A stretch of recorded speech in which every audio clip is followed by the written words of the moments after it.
Tengah. Startup yang didanainya. Salah satu opsi yang berdampak. Kali ini kita akan membahas tips and trick membangun startup yang profit. Kita akan membahas seputar startup, Cara membangun tim. dan strategi pemasaran startup. Nah, untuk itu simak video berikut ini. Di sini gue bakal jelasin apa itu startup. Hal pertama yang perlu kita klarifikasi apa itu sebuah startup. Sebuah startup itu pada esensinya adalah sebuah bisnis atau organisasi yang mencari profit dengan menjual barang, produk, atau jasa. Nah, mungkin bedanya dengan startup, orang bisa bilang, oh startup itu intinya bisnis yang baru, merintis. Walaupun secara teknis, yes, startup baru merintis, tapi kenyataannya startup itu lebih dikonotasikan dengan bisnis yang punya scale opportunity. Atau bahasa lainnya bisnis yang bisa scale. Apa itu scale? Scale artinya bisnis ini bisa grow 10 kali lipat. Ratusan kali lipat dari dia dibangun tanpa costnya ikut-ikut naik. Contohnya kayak Instagram. Pas dia diakuisisi, dia cuma punya berapa belas karyawan padahal usernya udah jutaan. Dan biasanya startup bisa scale dengan bantuan teknologi. Jadi kalau misalnya ada yang nanya, startup harus punya teknologi apa enggak? Sebenarnya yes and no. Tapi kalau misalnya nggak ada teknologi, susah juga untuk kita bisa scale startupnya sampai ratusan juta orang. Dan di kepala kita banyak banget sukses story startup kayak Dropbox, BNB, Facebook, Google. Nah, tapi di video kali ini gue bakal lebih fokus gimana cara membangun startup dari nol. Oke, step 0, ide dan tim. Semua startup itu punya ide untuk disrupt the market. Apa artinya disrupt the market?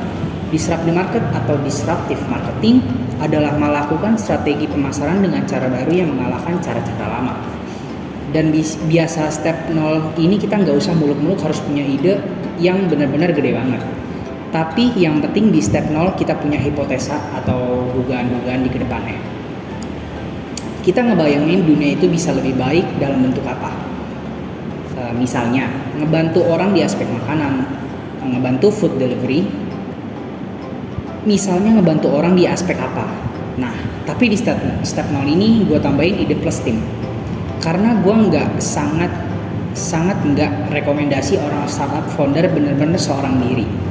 Karena most of the time startup yang sukses itu either punya beberapa founder kayak Larry Page, Sergey Brin, Mark Zuckerberg juga sebenarnya punya beberapa co-founder. Karena itu yang bakal ngebantu lu buat bisa ngebangun startupnya ke depannya. Karena ngebangun startup, ya again, gue klarifikasi ini bukan sesuatu hal yang mudah. Apa yang harus diperhatiin dari step 0 ini? Ide dan tim. Make sure kayak pertama idenya itu cukup menarik atau bisa solve problem yang lumayan besar di masyarakat.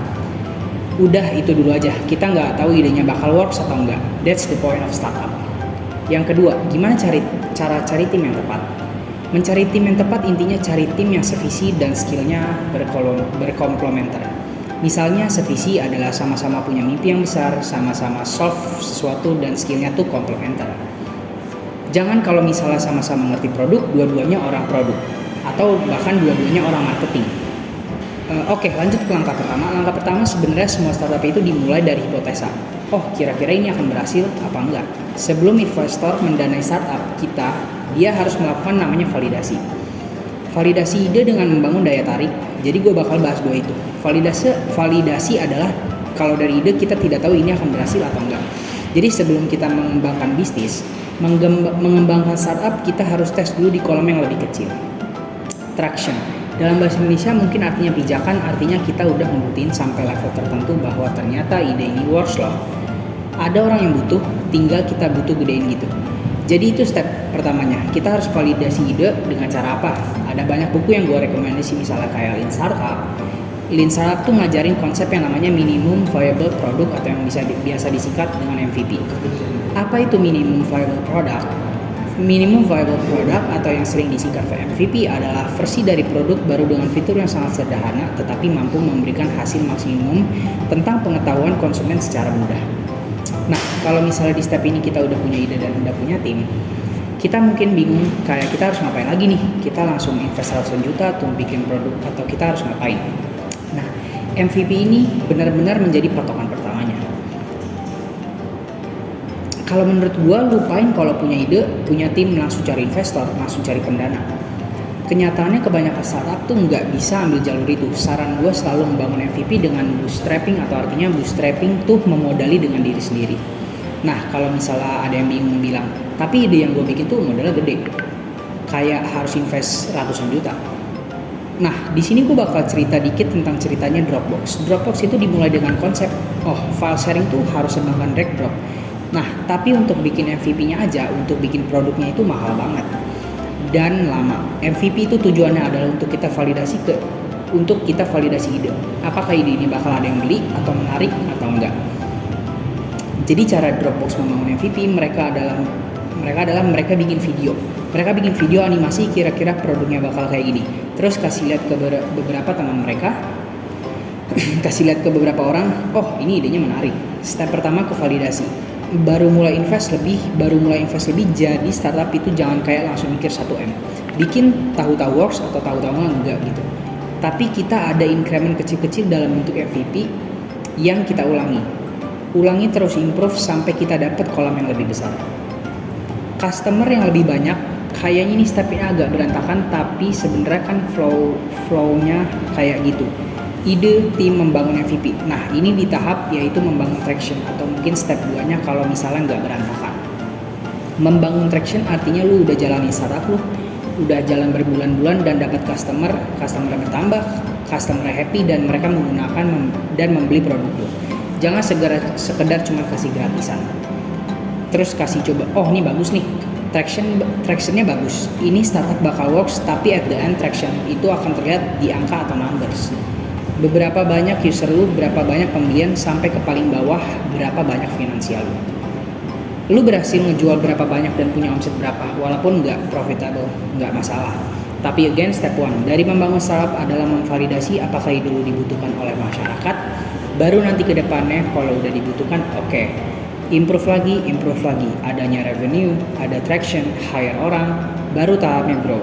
Jadi kalau misalnya kita udah membangun traction itu, dan misalnya berarti kita butuh dana tambahan untuk benar-benar bikin startup ini lebih cepat. Barulah kita cari investor. Nah, sebenarnya part pertama dari cara membangun startup dari nol itu as simple as that. Bisa nggak itu langsung bisa nggak works. Terus langsung cari investor, bisa aja. Tapi ada kemungkinan besar di saat kita validasi produk yang di kepala kita idenya bagus, eksekusinya bagus, ternyata orang nggak butuh. Ya move on. Kalau nggak move on, pivot. Pivot itu bahasa di startup, ya artinya kita ganti haluan. Kalau misalnya ide satu nggak work, ya udah kita coba ke yang kedua. Jadi kita ulang terus sampai ketemu produk fit. Kenyataannya kalau bisa bootstrap sendiri, pakai dana sendiri, bikin MVP-nya atau minimum viable product, lalu membangun traction. Nah, di sini cara membangun traction itu strateginya beda-beda. Tapi setiap bulan kita harus ngeliat angka tuh naik, kayak jumlah user atau jumlah pengguna dengan marketing, performance ads, dan yang gue rekomendasi sebenarnya untuk MVP di awal, jangan keluarin modal terlalu besar. Simple website, terus kita ngelakuin simple Facebook ads, kita simple jadi kecil-kecil gitu. Akhirnya lama-lama kita bakal nemu poin di mana, kayaknya ini ide bisa works. Tinggal kita invest lebih banyak lagi. Kita puter duit kita cari investor, baru di sana startupnya bakal grow. Jadi gimana caranya kita memulai? Apa yang harus diperhatiin? Misalnya idenya harus gimana? Gimana kalau nggak ngerti tech? Gimana kalau nggak ada modal? Part of being startup founder adalah kreatif. Kalau misalnya kita nemu problem terus kita kayak terus bingung, terus mentok gitu. Figure out the way, bikin video dalam bentuk sketsa di kertas, kasih lihat orang, atau misalnya mau bikin startup yang modalnya 20 juta. Mulai dari hal kecil dulu, bikin di Google Drive, bikin Google Form, atau gunakan teknologi yang ada. Be as creative as possible dan coba validasi atau buktikan bahwa ide kalian, produk kalian dibutuhkan oleh masyarakat. And that's all dari gue untuk penjelasan apa itu startup dan juga ide dan konsep-konsep dari startup. Selanjutnya ada membangun tim. Dalam merancang sebuah startup, pastinya kita tidak bisa berjalan sendiri, tapi harus dibantu dengan kerjasama tim atau teamwork. Dalam hal ini, teamwork startup menjadi salah satu hal penting yang menentukan keberlangsungan dan kesuksesan dari sebuah startup itu sendiri. Namun, untuk membentuk teamwork yang kuat tidaklah mudah dan membutuhkan strategi yang tepat. Nah, pentingnya teamwork ini juga sering dikaitkan dengan pengembangan karir sekaligus pengukuran kinerja perusahaan secara menyeluruh. Begitupun dengan teamwork startup. Kerjasama tim sangat besar untuk meningkatkan produktivitas, moral, kualitas produk, dan kinerja bisnis di suatu perusahaan yang baru saja terbentuk. Teamwork dalam dunia kerja juga menjadi salah satu soft skill yang wajib dimiliki setiap karyawan. Hasil penelitian dari Rhodes School of Management menunjukkan bahwa keberhasilan sebuah startup seringkali bergantung pada kemampuan founder dalam mengumpulkan orang-orang hebat untuk membentuk teamwork startup. Bahkan, seorang pengusaha sekelas Mark Zuckerberg pun sependapat dengan hasil penelitian tersebut dan mengalokasikan sebanyak 25% dari waktunya untuk mencari orang-orang bertalenta di luar maupun di dalam perusahaan. Hampir dari 25% startup dapat dikaitkan dengan kurangnya teamwork yang kuat. Data tersebut mendukung bahwa teamwork startup yang tidak efektif dapat menggagalkan keberlangsungan dan kelancaran sebuah startup. Jadi, dengan siapa Anda bekerja sama sangat penting menentukan keberhasilan suatu startup. Nah, ada banyak strategi yang perlu untuk membangun teamwork startup yang kuat. Dalam sebuah tim pun terdapat banyak anggota dengan berbagai pendapat yang berbeda-beda guna membangun teamwork yang kuat. Misalnya dengan beberapa strategi membangun teamwork berikut ini yang sudah saya rangkum. Yang pertama ada memahami tujuan. Agar teamwork startup semakin kuat, maka yang pertama harus dilakukan adalah dengan memahami apa sih tujuan serta visi dan misi dari sebuah tim yang ingin dicapai. Seluruh anggota tim harus benar-benar memahami dan berkomitmen untuk memenuhi goals tersebut. Yang kedua ada lingkungan kerja yang kondusif. Lingkungan kerja yang kondusif diperlukan untuk membangun teamwork startup yang kuat. Lingkungan tersebut dapat mendorong kepercayaan antar anggota serta dapat membuat mereka tidak takut untuk mengemukakan pendapatnya. Dengan begitu, anggota pun akan merasa dihargai dengan pendapatnya dan tetap merasa aman jika memiliki pendapat yang berbeda. Yang ketiga ada komunikasi yang terbuka. Dalam membangun teamwork startup yang kuat diperlukan juga sebuah komunikasi baik antar anggotanya. Setiap anggota harus bisa berkomunikasi secara terbuka dengan tetap menghormati orang lain. Dengan berkomunikasi akan timbul rasa memiliki yang tinggi antar anggota tim serta tidak mempersalahkan adanya perbedaan antar sesama dan tetap menghargai satu sama lain. Yang terakhir ada melakukan evaluasi berkala. Evaluasi secara berkala sangat diperlukan untuk membangun sebuah teamwork startup yang kuat. Evaluasi ini juga dapat membantu dalam meningkatkan proses cara kerja dan interaksi anggota tim. Bagi sebuah teamwork yang ingin berkembang dan bergerak maju, maka harus bisa menganalisis apa aja hal yang menghalangi kinerja dan strategi yang selama ini dilakukan. Teamwork startup ini dapat menentukan keberhasilan suatu perusahaan. Sebagai owner startup, Anda harus menjalankan strategi yang dapat membangun teamwork yang kuat untuk menentukan keberlangsungan startup Anda di masa depan.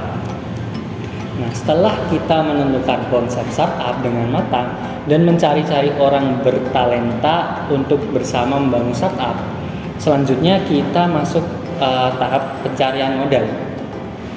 Permodalan ini bisa kita dapat melalui 3 cara. Yang pertama menggunakan dana pribadi, yang kedua mencari investor, dana investor, terus yang terakhir ada kredit di bank. Nah, yang pertama menggunakan dana pribadi, dimana ketika kita mendanai sebuah startup ini dengan uang pribadi kita, artinya kepemilikan atau saham dari sebuah startup tersebut 100% milik kita atau founder dari sebuah perusahaan startup. Mau kemana arah dan tujuan startup ini ada 100% di tangan kita sebagai pembuat startup. Tetapi pastinya ketika kita menggunakan dana pribadi, biasanya dana tersebut kurang cukup untuk membangun sebuah perusahaan startup karena biasanya membutuhkan cukup banyak modal dan ketika kita membuat pakai dana pribadi seringkali kurang. Seperti itu. Terus yang cara kedua ada mencari dana investor, di mana dana investor ini adalah dana suntikan dari orang-orang luar, di mana ketika ada orang luar yang kelebihan suatu aset atau suatu uangnya, maka kita bisa menemuinya dan kita mengajukan proposal atau ide bisnis kepada mereka-mereka yang memiliki modal yang banyak. Nah, nantinya ketika disetujui, maka kita akan mendapatkan dana dari investor tersebut. Namun sebelum kita menyetujui dana investor tersebut, kita harus mengetahui valuasi dari sebuah startup kita, valuasi atau nilai dari sebuah startup kita. Dimana kalau seumpama valuasi dari startup kita itu 100 juta, maka ketika si investor itu menyuntik dananya sebesar 30%, maka 30 juta, maka kepemilikan dari investor tersebut 30%, sementara kepemilikan kita ada 70%, yang artinya kita masih memiliki suara terbanyak seperti itu. Sebaliknya kalau seumpama si investor itu menyuntikkan dananya langsung 90 juta gitu ya, maka otomatis si investor itu memiliki kepemilikan saham pada startup kita 90%. Artinya investor tersebut berhak untuk mau kemana nih arah tujuan startup ini ada di tangan si investor itu. Nah, selanjutnya yang ketiga ada kredit bank, di mana ketika kita masih kekurangan dana, misal kita bisa mengajukan kredit ke bank-bank yang membuka kredit untuk usaha pembangunan startup. Nah, biasanya untuk kredit ini ada bunganya misal ada 10% atau berapa persen gitu. Nah, jadi ketika kita menggunakan si kredit tersebut, maka kita wajib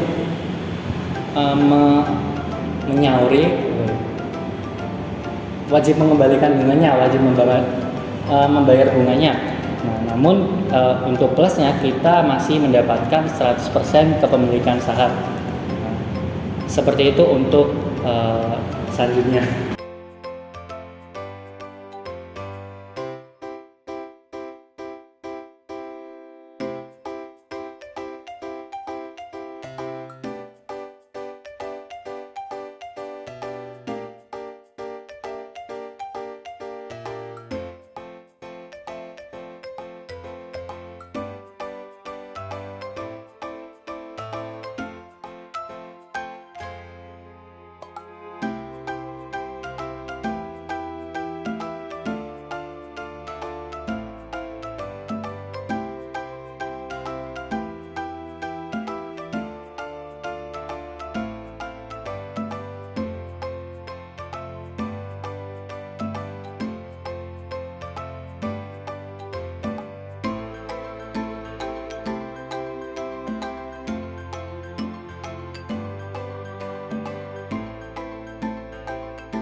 Oke, setelah kita membahas tentang apa itu startup, permodalan, bagaimana membangun startup, sekarang kita memasuki pada strategi pemasaran dan target pasar.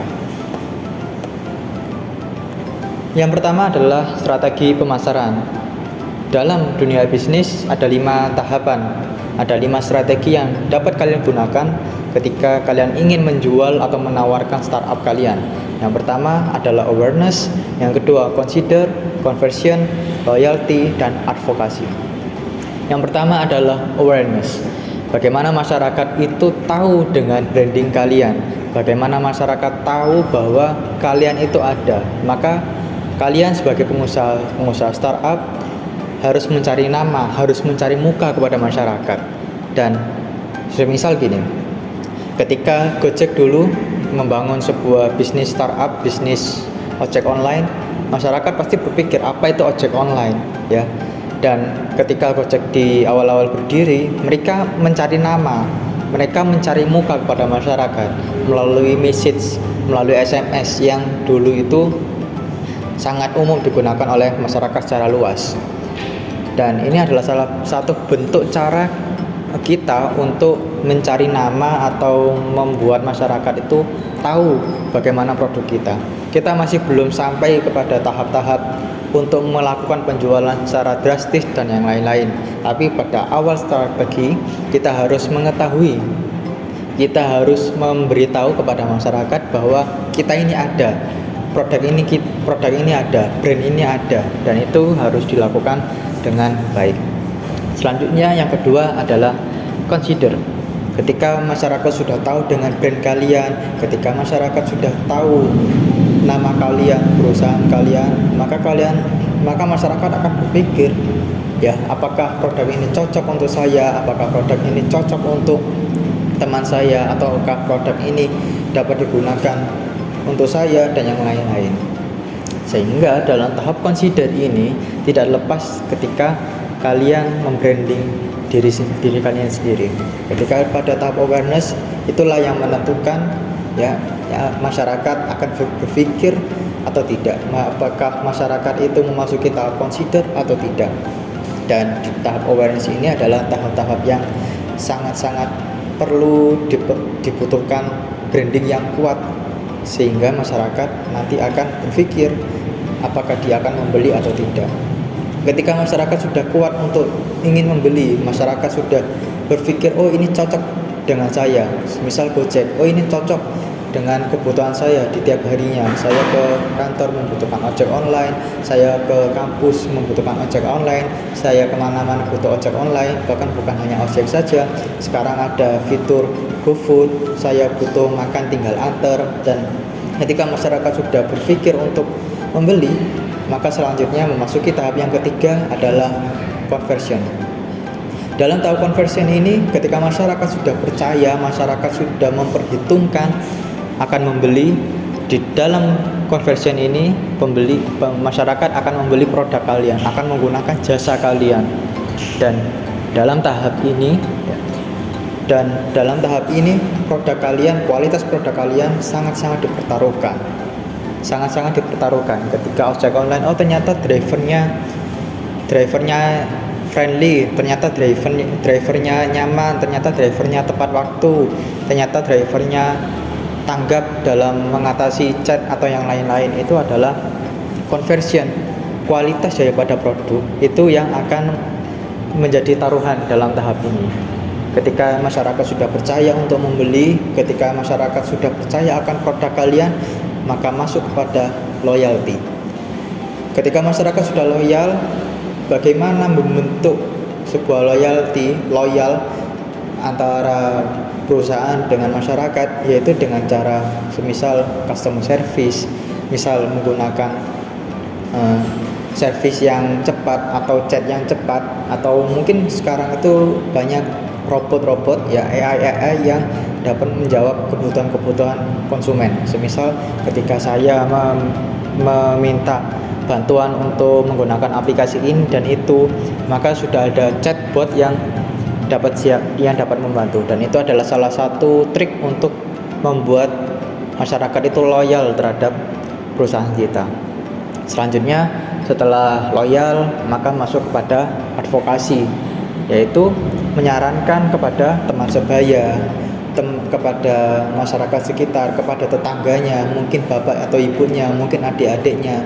Sehingga ketika advokasi ini berarti mereka sudah betul-betul percaya terhadap produk kalian.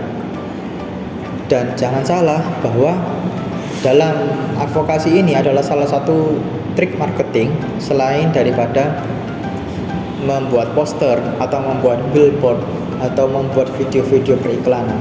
Bahkan advokasi ini menjadi sangat penting dan sangat krusial karena apa yang diomongkan oleh masyarakat antara mulut dan ke mulut ini akan mempertaruhkan kualitas produk kalian. Ketika masyarakat menganggap produk kalian bagus, maka selanjutnya akan bagus. Akan tetapi ketika produk kalian dianggap jelek oleh masyarakat, maka yang lain juga akan menganggap produk kalian adalah jelek. Dan ini advokasi tidak kalah penting dari trik atau cara marketing yang lainnya. Setelah kita membahas tentang target pasar dan juga teknik dalam mencari pasar, lalu kita akan membahas tentang cara take profit. Dalam take profit, dalam perusahaan startup biasanya ia mempunyai modal yang sangat minim. Dia mempunyai modal yang sangat kecil sehingga ini harus dimaksimalkan. Dan rata-rata startup di Indonesia itu selalu didanai oleh investor. Dan seperti yang tadi saya sampaikan, bahwa ingin mendapatkan nama di dalam masyarakat, yaitu harus menggunakan teknik awareness. Nah, ketika kalian membuat bisnis startup, maka profit yang kalian dapat itu bukan ketika 1 bulan atau 2 bulan berjalan, akan tetapi harus menunggu 5-10 tahun berjalan. Ketika investasi masuk, maka harus digunakan untuk awareness, untuk mencari nama kepada masyarakat, untuk marketing. Sehingga Gojek sampai saat ini pun mereka masih membakar-bakar uang, mereka masih membakar-bakar duit. Mereka ketika menggunakan ada duit investor langsung dibakar, langsung digunakan untuk marketing, karena ia sedang mencari nama kepada masyarakat, ia masih mencari simpati kepada masyarakat. Dan sekali lagi, kalau startup kalian harus menunggu. Kalian adalah seorang pebisnis, kalian adalah seorang pengusaha, maka kalian harus sabar, maka kalian harus konsisten dalam menjalankan startup kalian. Dan ini adalah kunci untuk menjadi startup yang berhasil. Itu saja tips dan trik dalam mendirikan startup kali ini. Dan untuk selanjutnya kita tunggu di video selanjutnya. Terima kasih.